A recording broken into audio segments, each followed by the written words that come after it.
Assalamualaikum warahmatullahi wabarakatuh. Yang terhormat Bapak Ade Nur Rohim selaku dosen pengampu mata kuliah Seminar Keuangan Islam. Izinkan saya memperkenalkan diri terlebih dahulu. Saya Azra Aziza dengan NIM 2010116014. Pada kesempatan kali ini akan menyampaikan hasil penelitian saya yang berjudul Pengaruh Label Halal dan Religiusitas terhadap Keputusan Pembelian Makanan Cepat Saji pada UMKM Jabodetabek. Oke, selanjutnya masuk ke bab 1 atau pendahuluan. Penduduk Indonesia termasuk ke dalam jumlah yang besar dengan mayoritas penduduknya beragama Islam. Hal tersebut membuat munculnya anggapan bahwa penduduk Indonesia sangat menjunjung tinggi syariat Islam, yang dibuktikan dengan pesatnya pertumbuhan industri halal di Indonesia. Pertumbuhan tersebut dikarenakan gaya hidup penduduk Indonesia cenderung ke arah Islam yang modern, yang mengacu pada nilai-nilai Islam dan dapat dilihat dari beberapa fenomena, salah satunya dengan menilai kehalalan produk yang akan dikonsumsi. Adanya fenomena tersebut berdampak pada perilaku konsumen, yaitu pada keputusan pembelian. Keputusan pembelian adalah tindakan yang dilakukan oleh konsumen, baik dalam pembelian suatu produk atau tidak. Masuk ke gambar 1, yaitu nilai konsumsi produk halal Indonesia per sektor, yang bersumber dari Pusat Data Ekonomi dan Bisnis Indonesia Databooks pada tahun 2022. Berdasarkan gambar 1 menunjukkan bahwa makanan dan minuman halal menjadi yang paling banyak dikonsumsi oleh masyarakat Indonesia pada 2020 dan diperkirakan terus meningkat hingga 2025. Hal itu membuktikan bahwa industri makanan halal semakin berkembang pesat, yang berarti adanya kesadaran masyarakat dalam mengkonsumsi makanan halal yang sesuai syariat Islam. Namun, pada kenyataannya masih terdapat banyak produk yang tidak berlabelkan halal beredar di pasaran. Ada yang tidak mengetahui tidak adanya label halal, bahkan banyak juga yang mengetahui tetapi tidak adanya label halal, kemudian tetap dikonsumsi. Semua tergantung dari tingkat religiusitas seseorang dalam memutuskan pembelian. Terutama untuk makanan cepat saji yang saat ini sedang naik daun. Alangkah baiknya untuk memastikan bahwa produk tersebut dapat dikonsumsi dengan aman dan nyaman apabila terdapat keterangan jelas dengan adanya label halal. Kemudian dalam keputusan pembelian pada suatu produk, dapat dipengaruhi oleh label halal dan tingkat religiusitas seseorang. Statement tersebut sejalan dengan penelitian oleh Selvianti Vanica pada tahun 2021 yang menunjukkan adanya pengaruh signifikan dari label halal dan religiusitas terhadap keputusan pembelian. Namun, pada penelitiannya dan Darwanto pada 2021 memiliki hasil yang bertolak belakang dengan penelitian sebelumnya, karena variabel label halal tidak memiliki pengaruh signifikan terhadap keputusan pembelian. Kemudian dalam penelitian Imamuddin 2017 menunjukkan hasil bahwa label halal dan religiusitas memiliki pengaruh signifikan terhadap keputusan pembelian. Berbeda dengan penelitian Maharani Novita Kusuma Sylvia pada tahun 2019 yang menunjukkan variabel religiusitas tidak berpengaruh terhadap keputusan pembelian, serta memiliki arah yang negatif dan tidak signifikan. Hal ini menunjukkan adanya kesenjangan teori dari penelitian terdahulu yang telah disebutkan di atas mengenai pengaruh label halal dan religiusitas terhadap keputusan pembelian, sehingga penelitian ini bertujuan untuk mengkaji lebih dalam terkait topik tersebut. Oleh karena itu, penelitian ini merupakan upaya untuk melengkapi dan menjawab keterbatasan penelitian terdahulu. Selanjutnya, adapun penelitian terdahulu yang membahas mengenai keputusan pembelian makanan, di antaranya penelitian yang dilakukan oleh Imamuddin pada tahun 2017 dengan judul Pengaruh Label Halal dan Religiusitas terhadap Keputusan Pembelian Mie Instan Mahasiswa IAIN Bukit Tinggi. Lalu penelitian lainnya oleh Nanang Rustandi pada tahun 2022 dengan judul Pengetahuan Produk dan Religiusitas terhadap keputusan pembelian makanan berlabel halal pada mahasiswa Universitas Surya Kencana Cianjur. Berdasarkan penelitian terdahulu tersebut, maka ditemukan novelty pada penelitian ini, yaitu keputusan pembelian makanan cepat saji pada UMKM Jabodetabek, yang mana sebelumnya pada topik penelitian terdahulu belum menggunakan objek tersebut. Selain itu, objek tersebut dapat didukung dengan subjek yang belum ada pada penelitian terdahulu.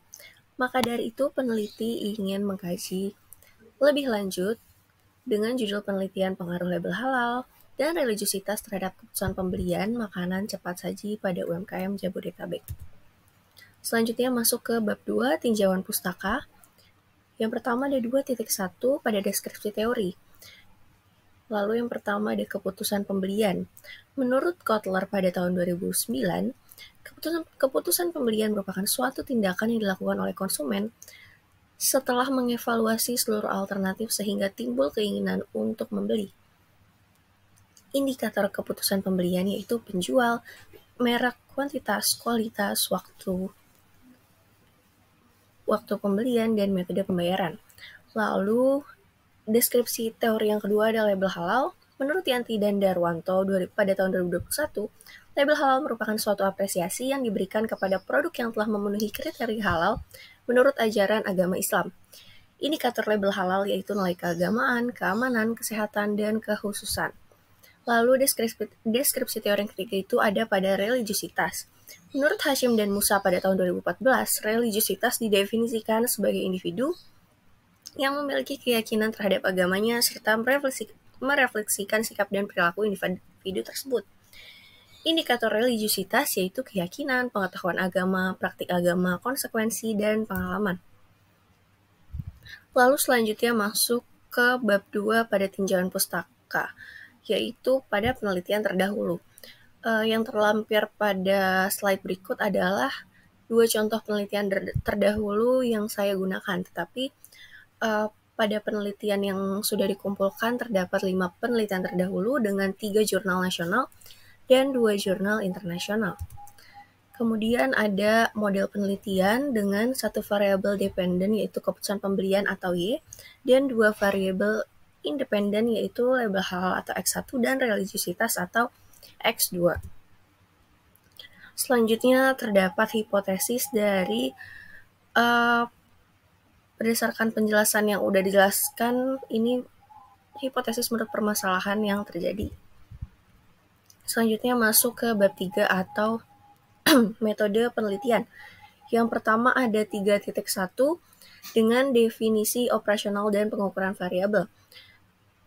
Untuk definisi operasional terdapat variabel dependen, yaitu keputusan pembelian makanan cepat saji atau Y yang tadi telah disebutkan. Lalu untuk variabel independen terdapat label halal atau X1 dan religiusitas atau X2. Sedangkan pada pengukuran variabel terdapat indikator yang telah disebutkan sebelumnya. Kemudian untuk mendapatkan data yang valid, peneliti menggunakan kuesioner untuk menguji variabel tersebut lalu menggunakan skala Likert. Lebih lengkapnya terdapat pada hasil penelitian yang telah saya kumpulkan. Lalu selanjutnya ada 3.2 yaitu populasi dan sampel. Untuk populasi itu sendiri pada penelitian ini yaitu seluruh masyarakat yang mengonsumsi makanan cepat saji pada UMKM di wilayah Jakarta, Bogor, Depok, Tangerang, dan Bekasi. Kemudian untuk sampelnya yaitu sebagian masyarakat yang mengkonsumsi makanan cepat saji. Untuk kategorinya sendiri itu masyarakat yang berdomisili di Jabodetabek dan masyarakat yang mengonsumsi makanan cepat saji pada UMKM Jabodetabek. Kemudian pada 3.3 ada teknik pengumpulan data. Untuk jenis data yang digunakan, ini menggunakan data kuantitatif, kemudian untuk sumber datanya menggunakan sumber data primer atau yang didapatkan secara langsung melalui observasi, wawancara, ataupun penyebaran kuesioner. Dalam hal ini peneliti menyebarkan kuesioner yang berbentuk kuesioner atau angket kepada calon responden yang memenuhi kriteria. Kemudian terdapat data sekunder atau data yang didapatkan oleh studi kepustakaan bisa melalui jurnal ataupun buku atau artikel. Kemudian ada pengumpulan data. Pengumpulan data yang digunakan seperti yang sudah dijelaskan menggunakan skala Likert. Selanjutnya pada 3.4 terdapat teknik analisis data, yaitu menggunakan analisis data deskriptif. Yang mana analisis ini digunakan untuk menganalisa atau mendeskripsikan sebuah data dengan memberikan gambaran hasil pada data yang telah didapatkan sebagaimana digunakan ketika menyimpulkan deskripsi berbentuk rinci yang berlaku dan dapat dipahami secara umum. Kemudian selanjutnya ada uji validitas dan reliabilitas.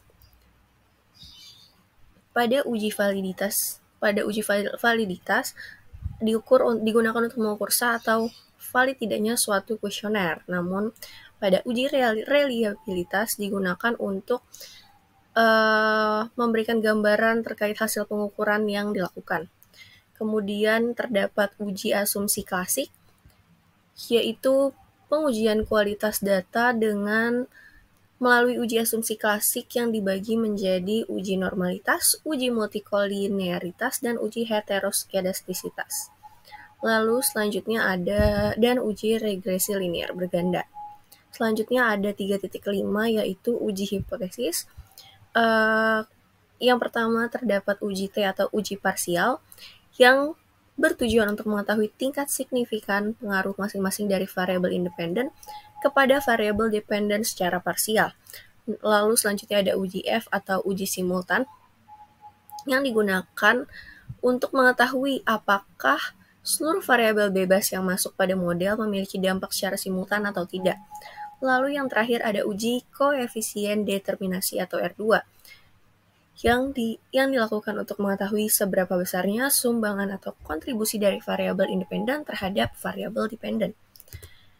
Mungkin itu aja yang dapat saya sampaikan, kurang lebihnya mohon maaf. Wassalamualaikum warahmatullahi wabarakatuh.